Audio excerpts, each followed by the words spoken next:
Welcome to the Panavox channel. I'm Eric.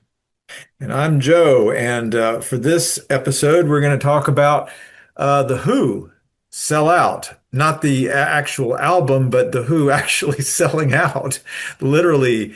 So let me give you the background of why I wanted to talk about this today. Um, I was watching a recent Walmart ad on YouTube, and it had music by The Who. I think it was "Who Are You," right? For a Walmart ad. And I was like, whoa, they licensed their song to Walmart. And I remember from the 1960s that The Who was very pointed about not selling out, about not commercially licensing anything. And they have this album Yeah, where it called The Who Sell Out, where I think he's taking a bath in Heinz baked beans or putting some sort of deodorant under his yeah, arm or yeah. yeah. Like when they made their Who Sell Out album, people thought that they were making a joke, like this is something we would never do. But they might have actually been just like anticipating their future. Maybe I don't know. Well, I mean, let me just start by saying this. I started listening to The Who Sell Out about a year ago. I'd heard it before, but I hadn't really like when I say listen to something, I mean like listen to it like dozens and dozens of times over and over and over again until I'm like super psyched with it, you know? And Yeah, yeah, uh and I did that with The Who Sell Out, and I realized it's a fantastic album. It's got some really great yeah. stuff on it. It's a really good I album. think that early Who music is really underrated, like Yeah. even like a quick one Mhm. and the albums they did before the Who Yeah. sell out, even those were really good. Yeah, for sure, for sure. But that one is a particularly good album, and so like you said, they were pretending to endorse products, but they were very committed to not selling out, to not, I guess, sell their music to the man or whatever, the status quo, or because they were Yeah. supposed to be representing, the new generation, the generation that wasn't going to allow itself to be commercialized or controlled by rich people or well, all that kind of stuff. And then to hear them on this Walmart ad, so it got me curious, and I was like, well, what else have they licensed? And it turned out, well, they licensed for this TV series CSI, so that's been going on a long time. I mean, Rolling Stone came out with an article about them in 1999 and listed several things that they had licensed, music songs that they had licensed out. Who Are You? Won't Get Fooled Again, Magic Bus, that commercials for Nissan, Gateway, Dell Computers. Uh, And I yeah. I wonder how much the Who gets paid when their song gets used in a commercial. Well, I'm looking here on the internet. It says they can get up to $500,000 for an American commercial. Oh So my there are God. different factors that can influence that. But the cool 500,000 just to license the music. And then, Wow. yeah, I know. They're raking it in.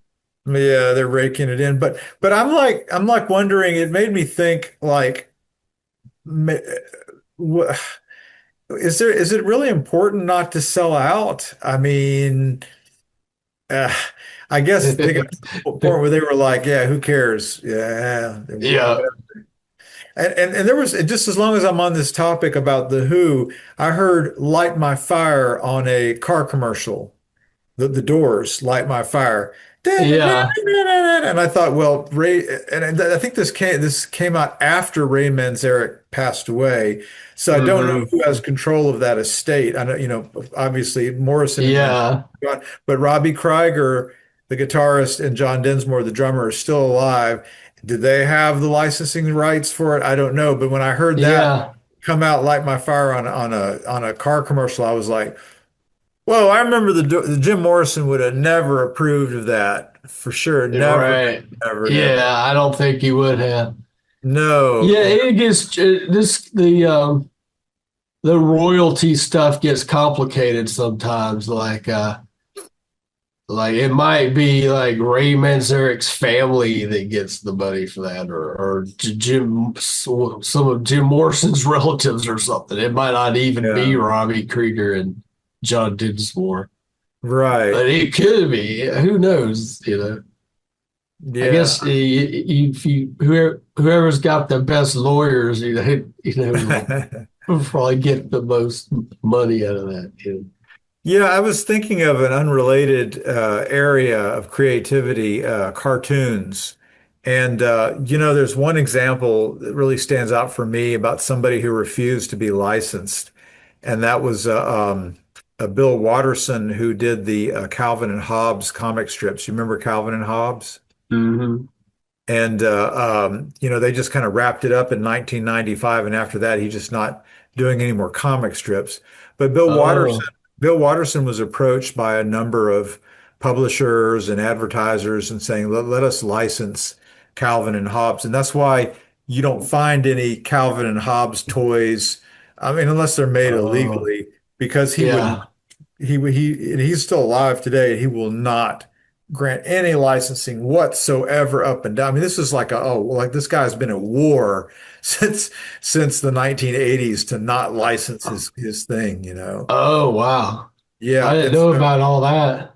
yeah, so I thought, well, Bill Watterson is actually cooler than Roger Daltrey and Pete Townsend and whoever else. I mean, Entwistle and Moon are gone, but uh, Yeah. I thought Bill Watterson is cooler than them because he refused to license. I mean, he like just fought it tooth and nail. I will not license, and the Who just like folded, and so it's kind of like a cartoonist is cooler than they are. Well, So maybe that's why we haven't seen any Sex Pistols action figures at the toy store, 'cause Johnny Rotten laid down the law. He said, absolutely, I will not license the band out to you guys. well, I mean, what product are you going to license? What is it? God Save the Queen. That song. Yeah. What would You you could like? have like a little action Queen action figure and a Johnny Rotten action figure and Sid and Nancy and the whole gang. Like a little plastic figurines? Yeah, yeah. I don't know who's going to buy that. Paul Oh, Cook, is that his name? Paul Cook, Paul guitar Cook? player, the guitar Oh, player. for the Sex Pistols? Yeah, Maybe I'm not a big Sex Pistols fan, but I, he had a real cool guitar sound on that album, though. You have to admit. yeah. But they have refused to license. You know about that? I mean, I don't know if anybody wants to license them, Oh, but I was just throwing that out. I was being funny okay, okay. or not funny. Well, I don't ask you. Let me ask you a personal question. You were in a rock band. I was in a rock band. We didn't really have a commercial breakthrough, but imagine that you had that commercial breakthrough, and then you had a certain degree of notoriety and fame, and then you're approached by somebody saying, "Hey, your hit song such and such for a cool 250 grand or 500 grand, we'll put it in a car commercial." What would your response be? Oh, I don't know. I guess it would depend on how greedy I was. But you might have some of these guys might be smooth talkers, that they might say like, well, you're doing okay financially now, but how long is that money gonna last? What you really need is a second revenue stream from some merchandise or some licensing fees coming in there to get you a little residual income there. Of course, he has his And own. they might, have like smooth talking people around you trying to get you to do stuff like that, Yeah. and it might be hard to resist. Yeah, especially because I think the thing is when people become famous from music and wealthy, then they have this huge flood of money coming in, and they're like, well, I mean, why am I living in this $1 million mansion when I could have a $5 million mansion? And then the Yeah. money keeps coming in. Well, why am I living in this $5 million mansion? I'm living in a $10 million mansion. So you just start Yeah. escalating. Why do I only have three servants in my mansion when I could have five or 10? Yeah. So, Or why do I only have one mansion when I can have five mansions? right. And then suddenly the revenue stream starts to tail off, and you're like, oh, I've got to continue to pay for all this. What do you Yeah. And that's when that guy comes in. You need an extra stream of source of revenue. How about that commercial for Jello? You know? Yeah. Right. Exactly. And you're like, Yeah. yeah. Yeah. Well, Some celebrities are not real good with their personal finance. They're just they don't budget or anything like that, and they end up dead broke. So that might have something to do with, I don't know what the Who's story is, if they just ran out of money or what, or if they're just, I don't know. actually, what happens quite I bet if someone asked Pete Towns about that, he would just tell them to, none F of your off business. well, yeah, yeah. Piss off. Like that. I've heard Pete be like real rude to people in interviews and stuff. So he'd probably be like, "It's none of your bloody business." Yeah, it's like, Yeah. Yeah, who knows? But yeah, they wouldn't take it very kindly. But I thought maybe what if I wasn't trying to diss Pete Townsend. I respect the oh, guy. I think he's one of the great songwriters and guitar players in rock history for sure. you're right. Yeah, yeah. I mean, they're great. But one last question before we wrap it up. Do you think that commercial licensing of a song really tarnishes the artist's legacy, or can it really impact their professional trajectory going forwad, or maybe people make too much out of this? What do you think? I don't know. That's kind of one of the big questions, I guess. Mhm. It's it's hard to say. Well, what's your opinion on that? It can impact the way that you feel about the artist for sure. Yeah, It can lead I you think to so. If you go like, it doesn't bother me that much, but if you go way overboard, like with Shaquille O'Neal, yeah. like every time you turn around, he's in a commercial.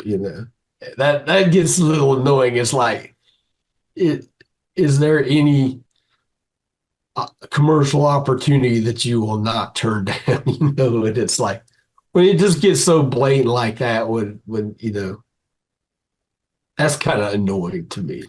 But You get the feeling that they're just never satisfied. They always need it, more money coming in. That's the yeah, impression it gives me. Like I need yeah, more, give me more. yeah, Uh, but and then to me they seem less relatable because they're people like you and me trying to scrape by with whatever we can get, you know. yeah. So, but anyway, I mean, we've kind of turned these people into celebrities. We're buying all their music and yeah.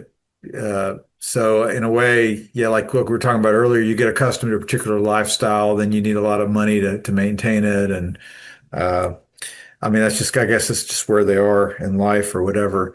But anyway, uh, yep. Thanks for talking with me about that. Appreciate it. All right. Talk with you later.